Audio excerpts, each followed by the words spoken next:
السلام عليكم ورحمة الله وبركاته. أهلا بكم طلاب الصف الثاني الإعدادي، عاملين إيه؟ يا رب دايما تكونوا بخير.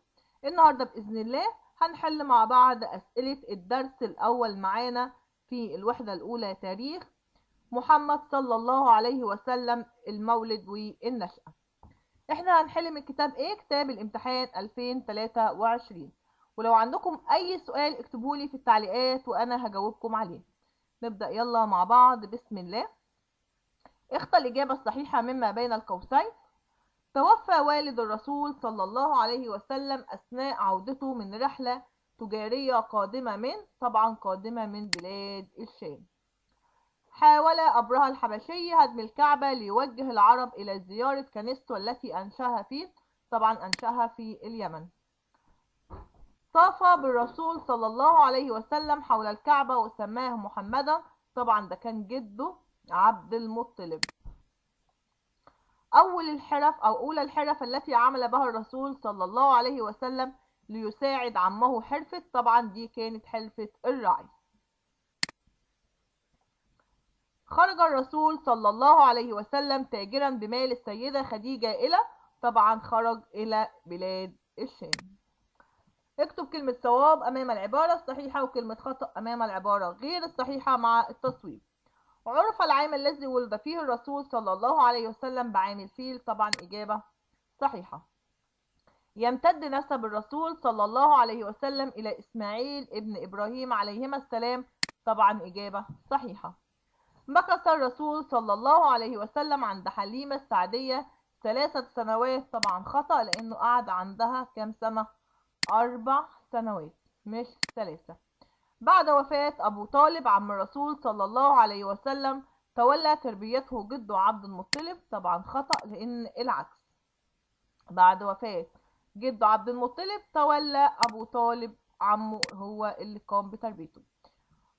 كان أكثر العرب فصاحة للسان قبل الإسلام هم أهل الحضر، طبعا عندنا إجابة خاطئة لأن كان أهل البادية مش الحضر، أهو أهل البادية. اكتسب الرسول صلى الله عليه وسلم الكثير من الصفات من عمله في حرفة الرعي، طبعا إجابة صحيحة. عمل الرسول صلى الله عليه وسلم في شبابه برعي الأغنام والتجارة، طبعا صح.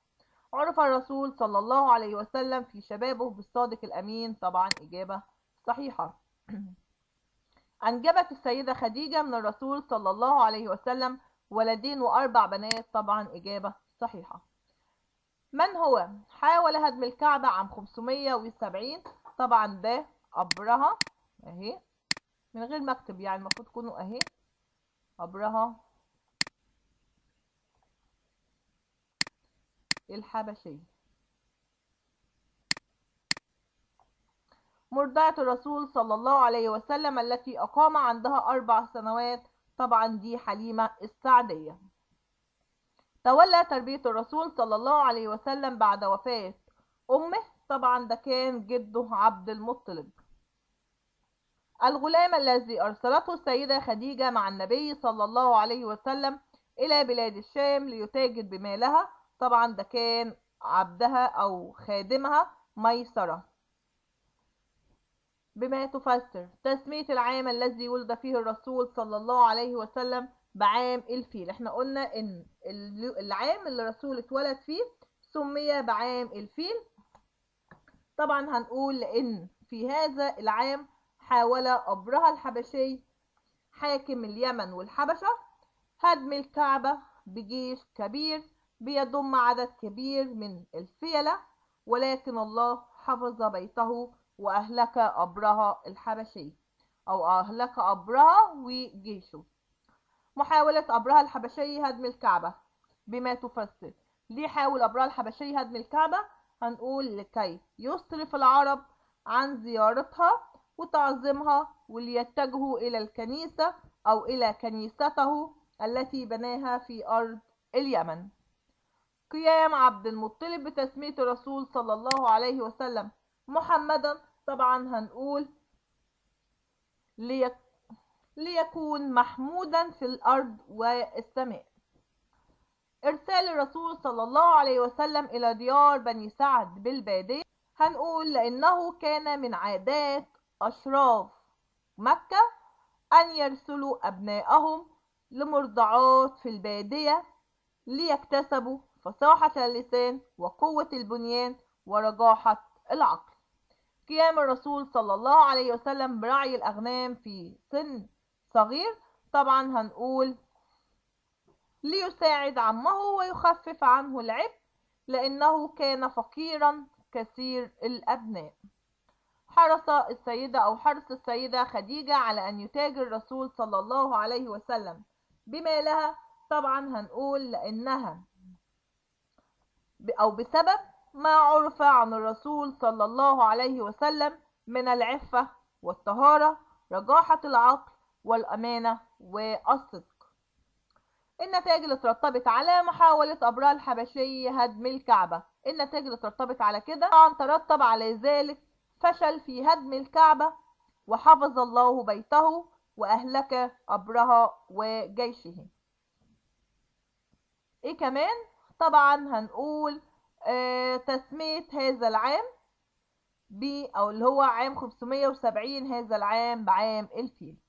طيب عمل النبي صلى الله عليه وسلم في طفولته برعي الأغنام، النتائج اللي ترتبط عليه طبعا ترتب على ذلك اكتساب الرسول صلى الله عليه وسلم الكثير من الصفات مثل الصبر والتواضع والشجاعة والرحمة والعطف. عرف محمد صلى الله عليه وسلم في شبابه بالأمانة والصدق، النتائج اللي ترتبط على كده طبعا ترتب على ذلك تلقب الرسول صلى الله عليه وسلم بالصادق الأمين. كمان أرسلت إليه السيدة خديجة ليتاجر بمالها إلى بلاد الشام مع غلامها ميسرة. النتائج اللي بعد كده دلل تاريخيا على صحة العبارة التالية: لم يرضى الرسول صلى الله عليه وسلم أن يكون عبئا على عمه رغم صغر سنه. إيه الدليل عندنا؟ طبعا الدليل عندنا حيث خرج الرسول صلى الله عليه وسلم ليرعى الأغنام ليساعد عمه ويخفف عنه لأنه كان فقير كثير الأبناء. رتب الأحداث التاريخية الآتية من القديم إلى الحديث. هنا ترتيب نشوف هو إيه القديم الأول ونطلع بيه على الحديث. خروج الرسول صلى الله عليه وسلم في رحلة للتجارة لبلاد الشام، طبعا ده لما بقى كبر وبقى في شبابه، لما بدأ ان هو يشتغل في التجارة. ارسال الرسول صلى الله عليه وسلم الى ديار بني سعد في البادية. زواج الرسول صلى الله عليه وسلم من السيدة خديجة. وفاة جد الرسول صلى الله عليه وسلم. طبعا كل ده بين الاحداث من الاقدم الى الاحدث او من القديم الى الحديث. طبعا اول حاجة ارسال الرسول صلى الله عليه وسلم الى ديار بني سعد في البادية، طبعا لانه كان لسه طفل. تاني حاجة طبعا هو وفاة جد الرسول صلى الله عليه وسلم. تالت حاجة عندنا طبعا خروج الرسول صلى الله عليه وسلم في رحلة للتجارة لبلاد الشام. واخر حاجة زواجه بالسيدة خديجة رضي الله عنها. حدد الدروس المستفادة من حياة محمد صلى الله عليه وسلم في بيت عمه.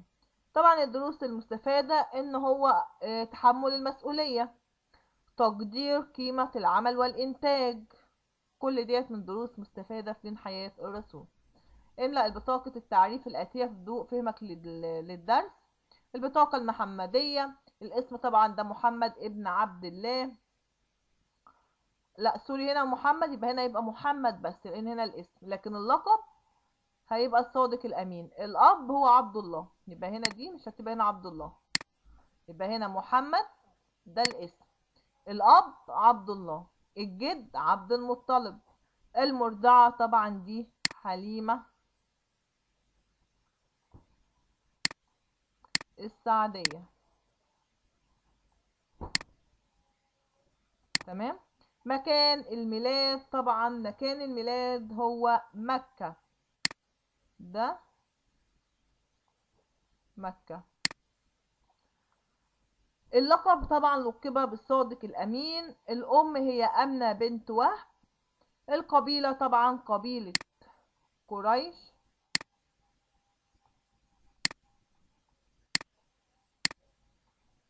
تاريخ الميلاد الرسول طبعا كان 12 ربيع الأول 570. زوجته الأولى هي طبعا السيدة خديجة رضي الله عنها. أبنائه من زوجته الأولى عندنا القاسم وعبد الله، دولت من البنين. ومن البنات عندنا فاطمة وزينب وأم كلثوم ورقية. الحرفة الأولى التي عمل بها الرسول طبعا دي حرفة الرعي. الحرفة التانية اللي عمل بيها طبعا دي التجارة.